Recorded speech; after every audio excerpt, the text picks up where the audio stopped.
Hey guys. I want to show you first of all a little quick orientation of your cube here, your speed cube. So a couple of things you need to know is we're going to be using, well, you're going to be looking at this speed cube and wanting to make sure you pay attention to which way is up. So we're going to be using the white center as our up. And so I mentioned in our class today that there are three types of cube pieces. We have the center pieces, and then we have the side pieces, and we have the corner pieces. And there are some essential things you need to know about each of those.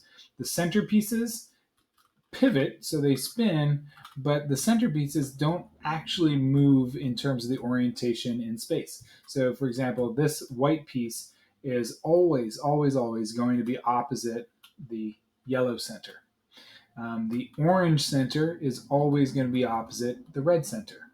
And finally, the green center is always going to be opposite the blue center.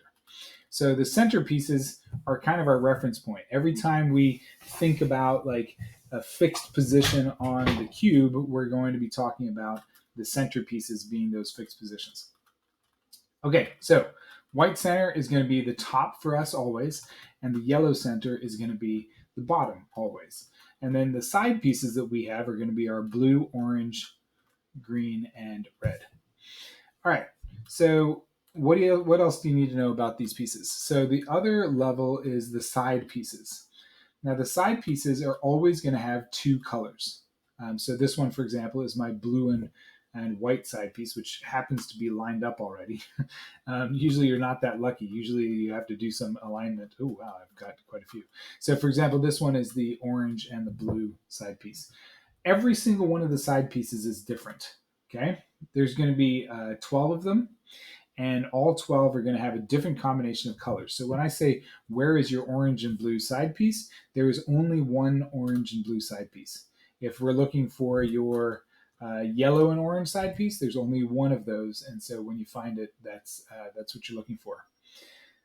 The last type of piece is that corner piece. And the corner pieces, there are 8 corner pieces, and the corner pieces are unique because they have 3 different colors, and they're always going to be different colors. They always have a specific position that they have to be in.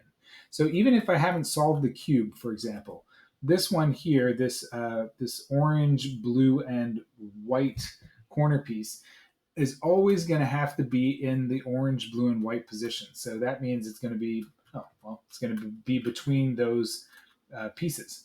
And actually, it's in the correct position or place, but it actually has to get turned around eventually when we get to solving that piece. Anyway, so that's the cube. Once you've figured out the top and the bottom, the other piece you need to know is that the top layer, again, for us is going to be the white center. That is going to be our first layer. We're going to call that layer 1. And right now, the first thing that you're going to do when you're getting used to these cubes is you're going to solve just layer by layer. So we're going to do layer 1. And eventually, when we figure out the algorithms for layer 1, we'll go to layer 2. And layer 2 is going to be pretty easy. And then the hard one is going to be the yellow layer, or layer 3 for us. So we got 3 different pieces: centers that don't move, side pieces that have 2 colors, and then corner pieces that have 3 colors. Remember that. Layer 1, layer 2, layer 3. And only other thing that I want you to know is when we use the word algorithm, just know that an algorithm just means a conditional set of instructions. So an algorithm will be, if you see this or you want to do this, then you should do this. And there's several different algorithms we're going to be learning. But again, we're going to do them one at a time, starting with layer 1.